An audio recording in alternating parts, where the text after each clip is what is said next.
Hey guys, I'm Jace, And I'm Aaron. and we're from the band Aggressive Raisin. In collaboration with JST and his team, we present to you the JST Clip plugin.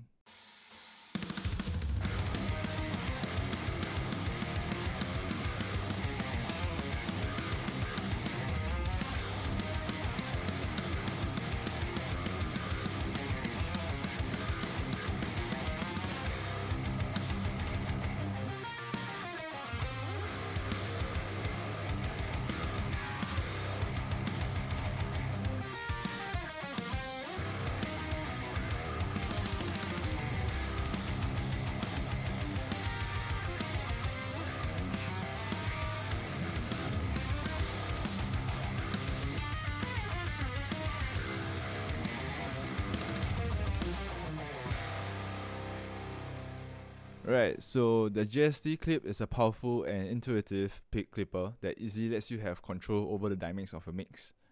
When mixing harmonically dense music such as metal, very often you find yourself losing your instruments in a whole mix.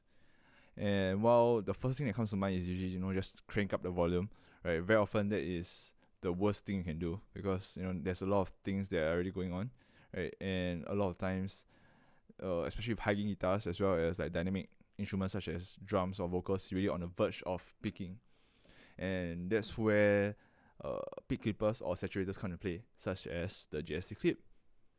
So what the clip allows us to do is to saturate the signal and create sweet sounding harmonic distortion that gives your source more body as well as perceived loudness, so you can really cut through the mix without sending your signal in the red and muddying the rest of the mix. And what you heard just now is actually a snippet of our upcoming song. And if you're interested in listening to more, do follow us at ArcBandOfficial on Instagram to stay tuned. So we're just gonna jump right into our mix right now. So it's not too complicated, but it's still quite harmonically dense due to the nature of our high gain instruments. We have two guitars left and right, one bass as well as drums. So the guitars were actually tracked with a Solar A 1.6 ET with bare knuckle Blackhawks, and the bass is actually tracked with a Dingwall NG35. And the drums will be the Get Good Drums Modern and Massive Library. So right now I'm just going to hand over to Aaron for guitar tones. Alright. So for the guitar tones, I ran straight into my XFX 2. I'm actually blending two patches together. So throughout this commentary, I might refer to the second tone as quartz. But I actually did not quad track this. I just tracked left and right. So I have one DI signal, which I reamped with my main tone, which I might refer to as doubles, and the other tone, which I might refer to as quartz. So for the main tone, I used a PVH 6160 block letter amp, which is basically your 5150 emulation. So I use this tone as the main character of the guitar tone. It's a very tight and bright, sweet sounding guitar tone. And for the quad tone, which is basically the tone that I'm blending it with, it is a very dark, warm, and fuzzy tone. So generally, when you're blending tones, you should pick patches that kind of complement each other, whereby one patch has something that the other patch does not. And it's also to prevent too much clashing between the patches. So I'm just going to bring up the mixer right here. So these are the doubles, or rather the main tone, and these are the quads. So there's not too much going on here. We just have a EQ, a multi-band compressor to tame the lows, and a compressor. And for the quads, we have a similar signal chain, except that we have a transient designer for the quads to kind of bring out the pick attack. Because as you'll hear later, the quad tone lacks a lot of definition and is very heavy in the low end. So right now I'm just gonna play you the guitar tones and show you the difference that blending makes. So right now these are the doubles by itself.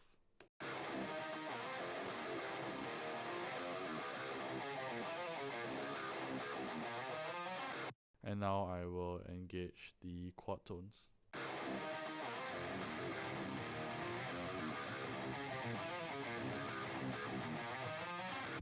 So immediately you can hear a lot of low end and low mids from the quad tones reinforcing the main tone. So now we move on to the bass itself. So on the bass we just have the JST Draw One Sec bass glue guitars. All this is doing is preventing anything from popping out, such as maybe some harsh transients that got away. And we have the Chuck Slayer button engage, which basically acts as a multi-band compressor to tame the low end, because we did add on a lot of low end by blending the tone with a very warm quad tone. So that's just to tame the low end. And now we move on to the JST Clip. So the JST Clip is to saturate the tone. How we usually go about saturating tones is we engage the plugin and we saturate it to the point where it's a bit too much, and we dial it back slightly to find the perfect sweet spot. So right now I'm going to show you what is too much saturation and how dialing it back gets us to that sweet spot, or rather the current setting.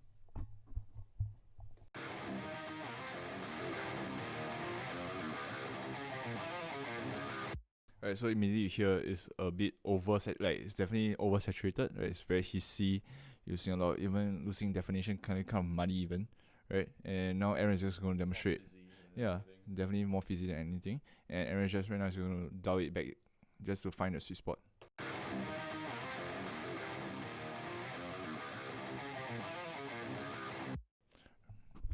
Yep, so as of now, there still is a bit of that fizziness, but a little bit is quite inaudible in the mix. So right now we have a good amount of saturation that allows the guitars to be fattened up, as well as be able to cut through the mix a little bit better. So right now I'm going to show you guys how the saturator helps the guitars to sit better in the context of the full mix. So this is without, and I'm going to engage it halfway.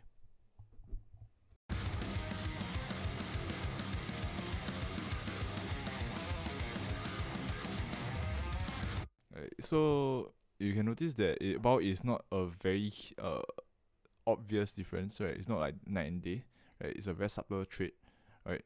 But it definitely fattens up the tone and lets it sit well in the mix while not losing your definition and letting it cut through the mix as a whole. So after the JST clip, we just have some EQ to kind of make the guitar tone a bit more cohesive. The saturator might induce or bring out some of the nastier frequencies, so we're also taming those. So that is how we that's how we use the JST clip for our guitar tones. So now Jace will run you through the bass tone. Right, so for the bass tone, I'm kind of splitting my bass signal into basically two different paths. Right, I have, if you can see over here, we have the bass body and the bass clang. So the bass body is kind of like how Aaron has like two different guitar signals. It's kind of doing the same thing for bass as well. The bass body is this huge low end, like fuzzy, woolly, mammoth-y sound that it's just all low end, right, with almost zero peak attack definition. And while the bass clang is kind of this very distorted, very high gain clanky that really emphasizes the pick attack, and with almost virtually no low end. So can I just right now I'm just going to like solo the bass body and the bass clang in turn, so you can hear what it sounds like. So this is just the bass body.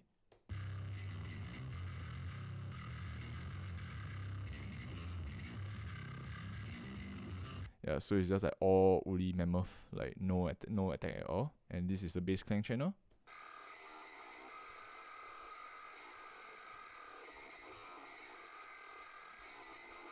Yeah, so immediately you can hear it's just like there's almost no body at all, just really full on attack, right? But that when we blend the two of them together, that's where you get the full on bass sound. Because when you distort bass, what happens is that you lose all of your bottom end. Right, not just for bass, even guitar as well. When you start distorting, you kind of lose the bottom end. And having these two separate tracks where I can really just go all out, distorting the bass clang and blending it with the bass body afterwards, gives me a more cohesive bass tone that can be heard over the mix while still filling up the bottom end. And right now we're just going to have let you hear what it sounds like as we blend in the clang channel.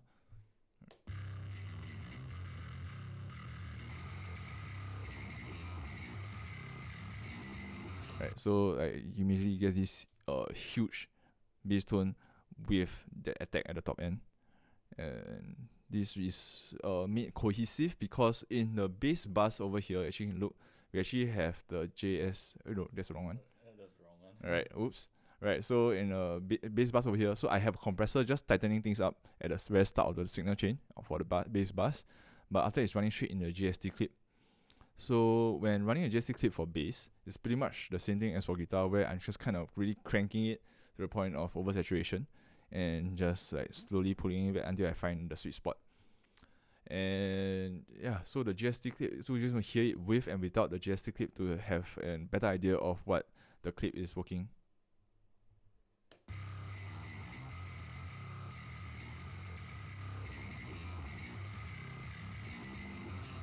Right, so you can hear that even with the compressor, like the clip does add on, like once we engage it, right, it definitely adds a bit more cohesiveness. It really tightens up, makes it sound like one singular bass track rather than two separate tracks. And we're gonna hear it now in the context of our mix, with it off first and then engaging it later. Might I add that it also gives the bass a lot more body.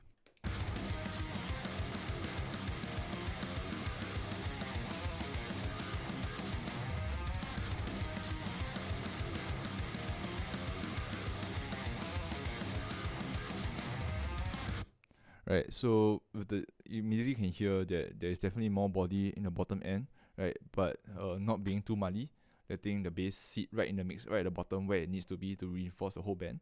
Right, while the top end really pops out, and it's almost like a third guitar even. And yeah, that's basically how I will dial in a metal bass tone in the context of our band mix. And moving on, I guess I'll pass this to Aaron so he can talk about how we process our drums with the JST clip. Alright, so as previously mentioned, we are using the Gegu Drums Modern and Massive Drum Library.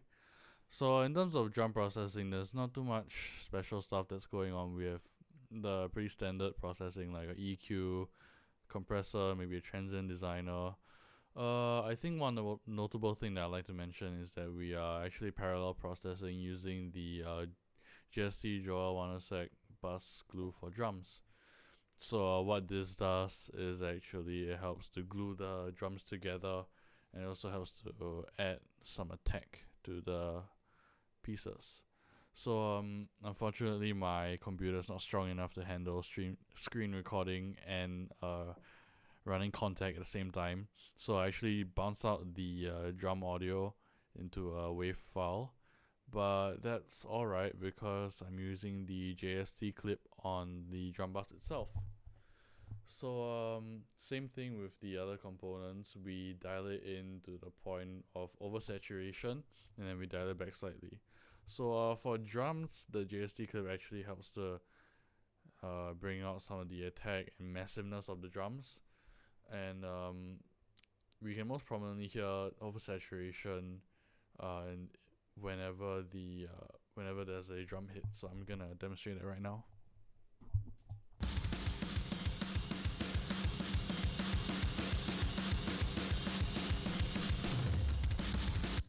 So as you can hear, the kick kind of gets boomy, the snare and cymbals have these harmonic overtones that are unpleasant in such a high amount.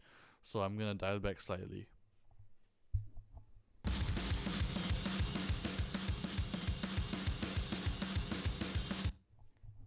So this is around this level of saturation seems to be the right amount, whereby it still complements the drum tone without getting it to sound too driven. So right now I'm going to A/B it with and without the JST clip.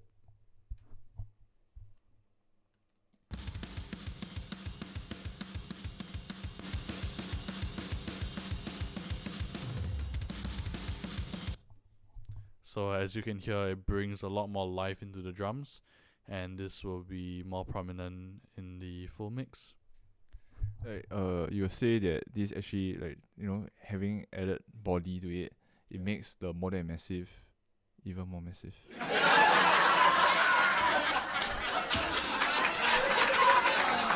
Sorry about that. Let's A/B this.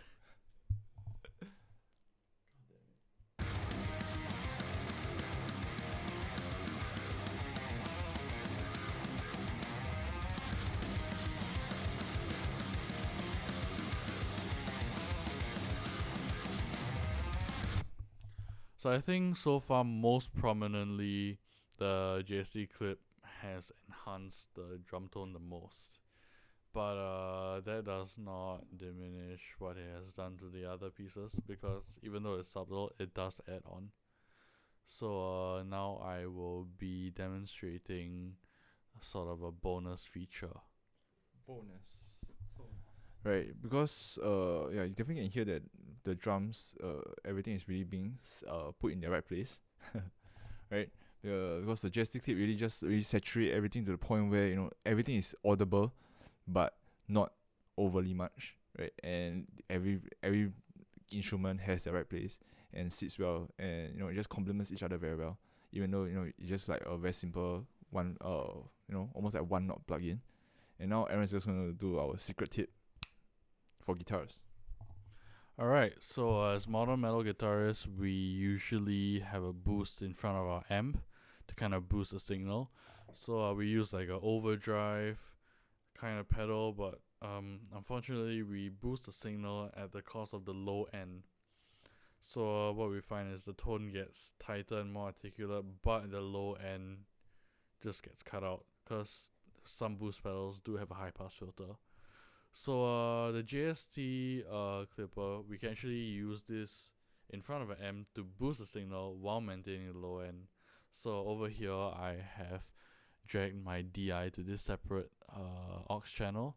So we have the JST into the Tone Forge Janssen, which is our amp sim, into a multi-band compressor. That's just there to tame some of the low end. So I'm going to A/B the tone without, and I'm gonna engage it halfway to show its effect. Yeah. So to kind of elaborate a bit more, we should be paying attention to the note definition as well as the aggressiveness of the tone. So this is without.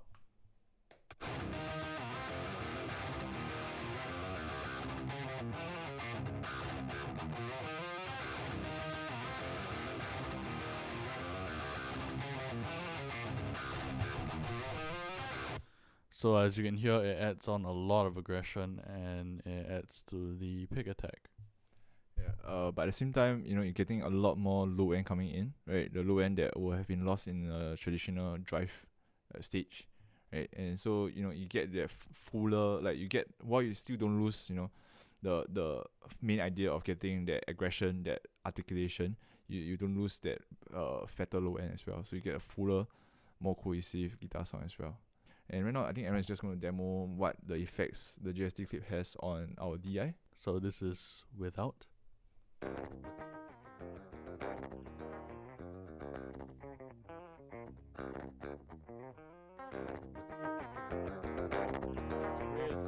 this is with. Yeah, so immediately you hear that the signal has definitely been boosted, right? You get a stronger signal, but not losing your bottom end at all. And I believe that is the end of our JST clip review, and how we use it in the context of our band instrumental mix. I think it's to sum it up, the JST clip is an amazingly powerful and simple tool, right? You can really use it to get the saturation that you need to really cut through the mix and having everything sit in their own place, because of the the fuller body, right, and the perceived loudness, and just ties everything in together very well without worrying about mudding up your whole mix. And if you're interested in what we have to offer, right, our songs, right, follow us at Arcband Official on Instagram. The song that we demoed will be out soon, so stay tuned. And with vocals, right? And once again, we'd like to thank Joey Sturgis and his amazing team at JST for providing us with all these amazing plugins to really, bring our mix to the next level and making our lives a lot easier. And yeah, that's it. Bye. Thank you and bye-bye.